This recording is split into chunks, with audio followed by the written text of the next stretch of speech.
வணக்கம். தந்தையின் பாட்காஸ்ட் செய்திகளை வாசிப்பது பார்த்திபன். முதலில் தலைப்புச் செய்திகள். 2025-26 நிதியாண்டிற்கான மத்திய பட்ஜெட் நாடாளுமன்றத்தில் தாக்கல் செய்தார் மத்திய நிதியமைச்சர் நிர்மலா சீதாராமன். தனிநபர் வருமான வரி விலக்கு உச்சவரம்பு 12 லட்சம் ரூபாயாக உயர்வு. மாதம் 1 லட்சம் ரூபாய் வரை வருமானம் பெறக்கூடியவர்கள் வரி செலுத்த தேவையில்லை. அரசின் கஜானாவை நிரப்பும் பட்ஜெட்டாக இல்லாமல் மக்களின் பாக்கெட்டை நிரப்பும் பட்ஜெட்டாக அமைந்துள்ளது. பிரதமர் நரேந்திர மோடி பெருமிதம். மத்திய பட்ஜெட் புல்லட் காயங்களுக்கு ஒரு பேண்ட்-எய்ட். எதிர்க்கட்சித் தலைவர் ராகுல் காந்தி விமர்சனம். மத்திய நிதிநிலை அறிக்கை என்றாலே தமிழ்நாட்டை பொறுத்தவரை ஓரவஞ்சனைதானா? தமிழ்நாடு என்ற பெயர் கூட தொடர்ந்து இடம்பெறுவதில்லையே என முதலமைச்சர் மு.க.ஸ்டாலின் அறிக்கை. சென்னை ECRல் பெண்களை காரில் துரத்திய விவகாரத்தில் முக்கிய குற்றவாளி கைது. ஏற்கனவே கைது செய்யப்பட்ட 4 பேரையும் வரும் 14ஆம் தேதி வரை சிறையில் அடைக்க உத்தரவு. தருமபுரி மாவட்டம் அரூர் அரசு மேல்நிலைப் பள்ளியில் பள்ளி விழுந்த மதிய உணவை சாப்பிட்ட மாணவிகள் வாந்தி மயக்கம். மாணவிகள் மருத்துவமனையில் அனுமதிக்கப்பட்ட நிலையில் சம்பந்தப்பட்ட பள்ளியில் அதிகாரிகள் ஆய்வு. வேங்கை வயல் வழக்கில் நாளை தீர்ப்பு. புதுக்கோட்டை வன்கொடுமை தடுப்புச் சட்ட சிறப்பு நீதிமன்றம் தீர்ப்பு வழங்குகிறது. திருமலா ஜெர்சி நிறுவனங்கள் பால் விலையை லிட்டருக்கு 2 ரூபாய் உயர்த்தி அறிவிப்பு. தயிர் விலையும் லிட்டருக்கு 5 ரூபாய் அதிகரிப்பு. உத்தரப்பிரதேச மாநிலம் பிரயாக்ராஜில் கும்பமேளாவில் 27 கோடிக்கும் மேலான பக்தர்கள் புனித நீராடல். திரிவேணி சங்கமத்தில் நடந்த ஆரத்தி நிகழ்வில் ஆயிரக்கணக்கானோர் பங்கேற்பு. அமெரிக்காவின் பிலடெல்பியா மாகாணத்தில் நிகழ்ந்த விமான விபத்தில் குழந்தை உட்பட 6 பேர் பலி. அப்பாவி ஆன்மாக்களை இழந்துவிட்டதாக அதிபர் டொனால்ட் ட்ரம்ப் இரங்கல். இனி விரிவான செய்திகளை பார்க்கலாம். 2025-26 நிதியாண்டிற்கான பட்ஜெட்டை மத்திய நிதியமைச்சர் நிர்மலா சீதாராமன் தாக்கல் செய்தார்.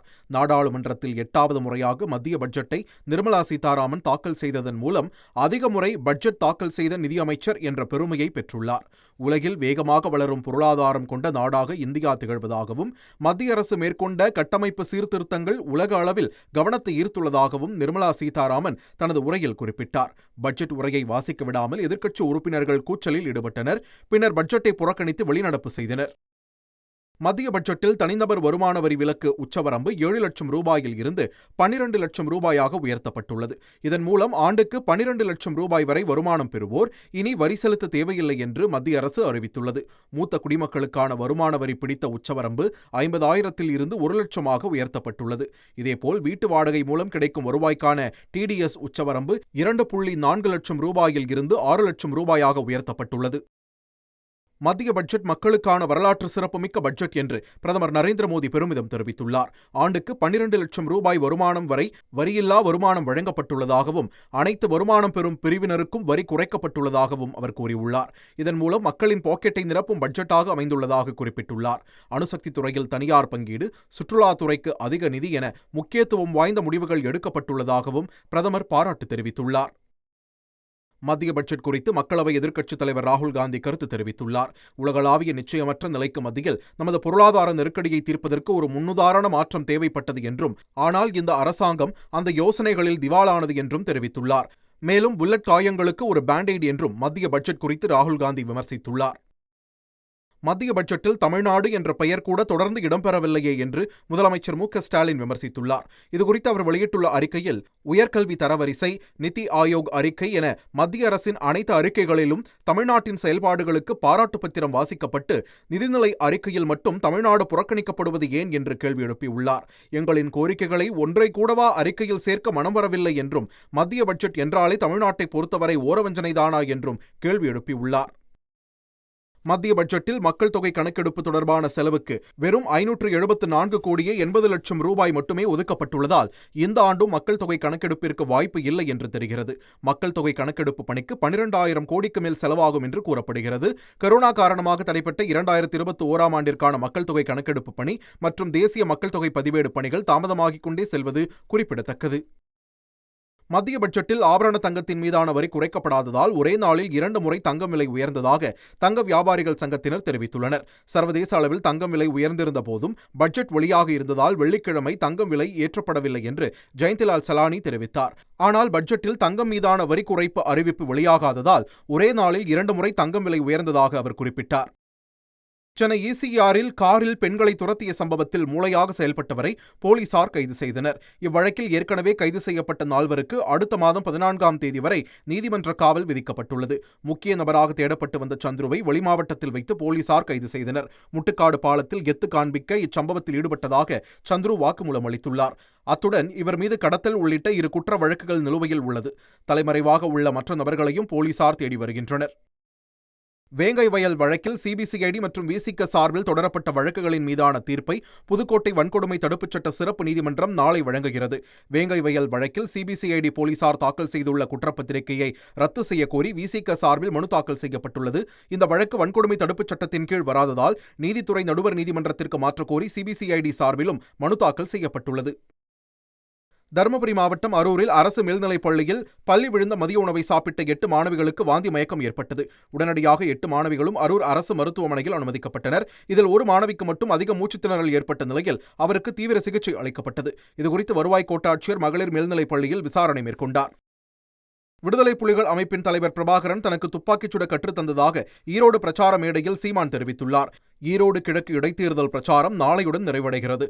இந்நிலையில் பிரச்சார மேடையில் பேசிய நாம் தமிழர் கட்சியின் ஒருங்கிணைப்பாளர் சீமான் விடுதலை புலிகள் அமைப்பின் தலைவர் பிரபாகரனுடன் தான் ஆயுத பயிற்சி எடுத்ததாக குறிப்பிட்டுள்ளார். ஈரோடு கிழக்கு தொகுதி இடைத்தேர்தலை ஒட்டி வாக்குச்சாவடிகளில் CCTV கேமரா பொருத்தும் பணிகள் தீவிரமாக நடைபெற்று வருகின்றன. ஈரோடு கிழக்கு தொகுதிக்கான இடைத்தேர்தலுக்கு இன்னும் 3 நாட்களே உள்ளதால் 237 சுங்கச்சாவடிகளில் CCTV கேமரா பொருத்துவது, தடுப்புகள் அமைப்பது உள்ளிட்ட முன்னேற்பாட்டு பணிகள் வேகம் எடுத்துள்ளன. வாக்குச்சாவடிக்கு வெளியே வாகனங்களை தடுக்கும் விதமாக சாலைகளில் 100 மீட்டர், 200 மீட்டர் போன்ற தொலைவுகளை குறிக்கும் பணியும் நடைபெற்று வருகிறது. தமிழக வெற்றிக் கழக தலைவர் விஜய்க்கு நன்றி தெரிவித்து கட்சியின் தேர்தல் பிரச்சார மேலாண்மை பொதுச் செயலாளர் ஆதவ் அர்ஜுனா அறிக்கை வெளியிட்டுள்ளார். அதில் மாபெரும் வரலாற்று கடமைக்கான பயணத்தில் தமக்கு இந்த பொறுப்பை வழங்கியதற்கு நன்றி என்றும் அவர் தெரிவித்துள்ளார்.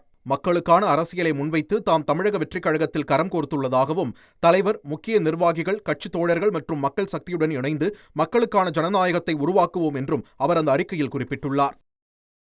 திருச்சியில் இருந்து சென்னைக்கு புறப்பட்ட இண்டிகோ விமானத்தில் திடீர் கோளாறு ஏற்பட்டதால் பயணிகள் அவதிக்குள்ளாயினர். 68 பயணிகளுடன் அந்த விமானம் ஓடுபாதையில் சென்றபோது திடீர் கோளாறு ஏற்பட்டதால் புறப்பட்ட இடத்திற்கே கொண்டு வந்து விமானிகள் நிறுத்தினர். 3 மணி நேரத்திற்கு மேலாக விமானம் நின்று கொண்டிருந்ததால் உள்ளே இருந்த பயணிகள் அவதியடைந்தனர். அவர்களை அடுத்தடுத்த விமானங்களில் அனுப்பி வைக்க ஏற்பாடு செய்துள்ளதாக விமான நிலைய அதிகாரிகள் தெரிவித்தனர். திருச்செந்தூர் அரசு மருத்துவமனையில் ஏராளமான நாய்கள் உலா வருவதால் பொதுமக்கள் அச்சத்துடன் செல்கின்றனர். விபத்து சிகிச்சை பிரிவில் நோயாளிகளின் பெட்கள் வரை சர்வசாதாரணமாக நாய்கள் வந்து செல்வதோடு அங்கேயே படுத்து உறங்குகின்றன. இதனால் தொற்று நோய்கள் ஏற்படும் அபாயம் ஏற்பட்டுள்ளதோடு பொதுமக்களையும் கடிக்கும் நிலை உள்ளது. மருத்துவமனை வளாகத்தில் சுற்றித் திரியும் நாய்களை அப்புறப்படுத்த வேண்டும் என்று பொதுமக்கள் கோரிக்கை விடுத்துள்ளனர். தருமபுரி மாவட்டம் பென்னாகரம் அருகே மோட்டுப்பட்டி கிராமத்தில் சிலிண்டர் வெடித்து கல்லூரி மாணவி படுகாயமடைந்துள்ளார். ரவி மலர் தம்பதியின் 2வது மகள் கலையரசி அரசு கல்லூரியில் படித்து வருகிறார். அவர் வீட்டில் சமைத்துவிட்டு சிலிண்டரின் ரெகுலேட்டரை ஆஃப் செய்யாமல் தூங்கச் சென்றதாக தெரிகிறது. எரிவாயு பரவி திடீரென சிலிண்டர் வெடித்ததால் கலையரசி படுகாயமடைந்தார். அவர் மருத்துவமனையில் சிகிச்சை பெற்று வருகிறார். அவரது வீடும் அருகில் உள்ள வீடும் சேதமடைந்துள்ளது. இந்த சம்பவம் குறித்து போலீசார் விசாரணை மேற்கொண்டுள்ளனர். நாமக்கல் மாவட்டம் குமாரபாளையத்தில் நடைபெற்ற ஜல்லிக்கட்டு போட்டியில் காளை முட்டியதில் படுகாயமடைந்த மாடுபிடி வீரர் பரிதாபமாக உயிரிழந்தார். ஜல்லிக்கட்டு பேரவை சார்பில் நடைபெற்ற இந்த போட்டியில் 600 காளைகளும் 400 மாடுபிடி வீரர்களும் பங்கேற்றனர். சீறி பாய்ந்த காளைகளை அடக்கிய வீரர்களுக்கும் சிறந்த காளைகளுக்கும் பரிசுகள் வழங்கப்பட்டன. இதனிடையே போட்டியில் 39 பேர் காயமடைந்த நிலையில் படுகாயமடைந்த தலைவாசல் பகுதியைச் சேர்ந்த வீரர் தாமஸ் ஆல்வா எடிசன் மருத்துவமனையில் சிகிச்சை பலனின்றி உயிரிழந்தார். தனியாரின் செப்டிக் டேங்கை சுத்தம் செய்பவர்கள் இறந்தால் வீட்டின் உரிமையாளர்தான் இழப்பீடு வழங்க வேண்டும் என்று சென்னை உயர்நீதிமன்றம் உத்தரவிட்டுள்ளது. சென்னையில் யோகேஷ் பாபு என்பவரின் வீட்டில் செப்டிக் டேங்கை சுத்தம் செய்தபோது முனுசாமி என்ற மாநகராட்சி ஊழியர் விஷவாயு தாக்கி பலியானார். இந்த விவகாரம் தொடர்பாக 10 லட்சம் ரூபாய் இழப்பீடு வழங்கும்படி யோகேஷ் பாபுவுக்கு மாநகராட்சி நோட்டீஸ் அனுப்பியது. இதை எதிர்த்து யோகேஷ் பாபு தாக்கல் செய்த மனுவை விசாரித்த உயர்நீதிமன்றம் உரிய விதிகளின் அடிப்படையில் மாநகராட்சி நோட்டீஸ் அனுப்பியது செல்லும் என்று உத்தரவிட்டது. விருதுநகர் மாவட்டம் வெம்பக்கோட்டை மேட்டுக்காடு பகுதியில் 3ஆம் கட்ட அகழாய்வு பணியில் 13 வட்டச்சில்லுகள் கண்டெடுக்கப்பட்டுள்ளன. தொன்மையான மனிதர்கள் வாழ்ந்த காலங்களில் வட்டச்சில்லுகளை பாண்டி விளையாட பயன்படுத்தியுள்ளதும் முன்னோர்கள் பொழுதுபோக்குக்கு முக்கியத்துவம் கொடுத்துள்ளதும் தெரிய வருவதாக தொல்லியல் துறையினர் தெரிவித்துள்ளனர். இந்த பகுதியில் சூது பவளம், சுடுமண் முத்திரை, தங்க நாணயம், செப்பு காசுகள், கண்ணாடி மணிகள், சங்கு வளையல்கள் உட்பட 3300க்கும் மேற்பட்ட பொருட்கள் கண்டெடுக்கப்பட்டுள்ளது குறிப்பிடத்தக்கது. நெல்லை திருப்பதி வெங்கடாச்சலபதி திருக்கோவிலில் ஸ்ரீனிவாச திருக்கல்யாணம் வெகு சிறப்பாக நடைபெற்று முடிந்தது. நெல்லை மாவட்டத்தில் அமைந்துள்ள பிரசித்தி பெற்ற திருப்பதி வெங்கடாச்சலபதி திருக்கோவிலில் ஸ்ரீனிவாச திருக்கல்யாணம் வெகு சிறப்பாக நடைபெற்றது. மாலையில் சாயரட்சை பூஜைகள் முடிவடைந்ததும் கோவில் முன் மண்டபத்தில் ஸ்ரீதேவி பூதேவி சமேத கல்யாண ஸ்ரீனிவாசர் ஊஞ்சலில் அருள்பாலித்தார். பெங்களூருவில் கேபில் வைத்து இளம்பெண் ஒருவரை 2 பேர் பாலியல் வன்கொடுமை செய்ய முயன்ற சம்பவம் அதிர்ச்சியை ஏற்படுத்தியுள்ளது. கமனஹள்ளியைச் சேர்ந்த 24 வயது இளம்பெண் நள்ளிரவு 2 மணி அளவில் கேப் புக் செய்திருந்தார். கேபுக்குள் அவர் ஏறியதும் அத்துமீறி நுழைந்த 2 பேர் வன்கொடுமை செய்ய முயன்றுள்ளனர். ஓட்டுநர் தட்டி கேட்டபோது கைகலப்பானது. அந்த பெண்ணின் கூக்குரல் கேட்டு அக்கம் பக்கத்தினர் ஓடி வந்ததும் அத்துமீறலில் ஈடுபட்ட 2 பேரும் தப்பி ஓடினர். இளம்பெண் அளித்த புகாரின் அடிப்படையில் போலீசார் விசாரணை மேற்கொண்டுள்ளனர். உத்தரப்பிரதேசத்தில் மகா கும்பமேளாவில் திரிவேணி சங்கமத்தில் சிறப்பு பூஜைகள் நடைபெற்றன. பிரயாக்ராஜில் நடைபெற்று வரும் கும்பமேளாவில் கோடிக்கணக்கான பக்தர்கள் வந்து புனித நீராடும் நிலையில் நாள்தோறும் சிறப்பு பூஜைகள் நடைபெற்று வருகின்றன. அதன்படி திரிவேணி சங்கமத்தில் பிரசித்தி பெற்ற சந்தியா ஆரத்தி வெகு விமர்சையாக நடைபெற்றது. மும்பையில் நடைபெற்ற இந்திய கிரிக்கெட் கட்டுப்பாட்டு வாரியத்தின் வருடாந்திர விழாவில் சச்சின் டெண்டுல்கருக்கு வாழ்நாள் சாதனையாளர் விருது வழங்கப்பட்டுள்ளது. மகாராஷ்டிர மாநிலம் மும்பையில் இந்திய கிரிக்கெட் கட்டுப்பாட்டு வாரியத்தின் வருடாந்திர விருதுகள் வழங்கும் விழா நடைபெற்றது. இதில் முன்னாள் கிரிக்கெட் வீரர் சச்சின் டெண்டுல்கருக்கு சி.கே. நாயுடு பெயரில் வாழ்நாள் சாதனையாளர் விருது வழங்கி பிசிசிஐ கௌரவித்துள்ளது. சமீபத்தில் கிரிக்கெட் போட்டிகளில் இருந்து ஓய்வு பெற்ற ரவிச்சந்திரன் அஸ்வினிற்கு பிசிசிஐ சிறப்பு விருதுடன் கேடயம் வழங்கப்பட்டது. அமெரிக்காவின் பிலடெல்பியா மாகாணத்தில் நிகழ்ந்த விமான விபத்தில் 6 பேர் பலியாகியுள்ளனர். விமானத்தில் ஒரு குழந்தை உட்பட 6 பேர் பயணித்த நிலையில் ஒருவர் கூட உயிருடன் மீட்கப்படவில்லை. இவ்விபத்து குறித்து அமெரிக்க அதிபர் டொனால்டு டிரம்ப் வருத்தம் தெரிவித்துள்ளார். அப்பாவி ஆன்மாக்களை இழந்துவிட்டோம் என்று அவர் தனது சமூக வலைதள பக்கத்தில் இரங்கல் தெரிவித்துள்ளார். தமிழீழ விடுதலை புலிகளால் மஹிந்த ராஜபக்சவின் உயிருக்கு ஆபத்து இருப்பதால் அவரின் பாதுகாப்பை உறுதிப்படுத்த வேண்டும் என்று முன்னாள் நாடாளுமன்ற உறுப்பினர் எஸ்.பி. திசநாயக்க வலியுறுத்தியுள்ளார். கொழும்புவில் நடைபெற்ற செய்தியாளர்கள் சந்திப்பின் போது தமிழீழ விடுதலை புலிகள் அமைப்பு அழிக்கப்பட்டாலும் அந்த அமைப்பின் நோக்கம் இன்றும் தேசிய மற்றும் சர்வதேச மட்டத்தில் வியாபித்துள்ளதாக கூறினார். பாலஸ்தீனியர்களை எந்த சூழலிலும் அவர்களது நிலத்திலிருந்து வேறு இடத்திற்கு மாற்றுவதை தாங்கள் நிராகரிப்பதாக அரபு நாடுகளைச் சேர்ந்த வெளியுறவுத்துறை அமைச்சர்கள் கூட்டாக அறிவித்துள்ளனர். பாலஸ்தீனியர்களை காசாவில் இருந்து வெளியேற்றி தங்கள் நாடுகளில் தங்க வைக்குமாறு ஜோர்டன் மற்றும் எகிப்து ஆகிய நாடுகளை அமெரிக்க அதிபர் டொனால்டு டிரம்ப் வலியுறுத்தியிருந்தார். இந்நிலையில் அவரது கூற்றுக்கு எதிரான தங்களின் ஒருங்கிணைந்த நிலைப்பாட்டை எகிப்தில் அரபு அமைச்சர்கள் கூட்டாக வெளிப்படுத்தினர்.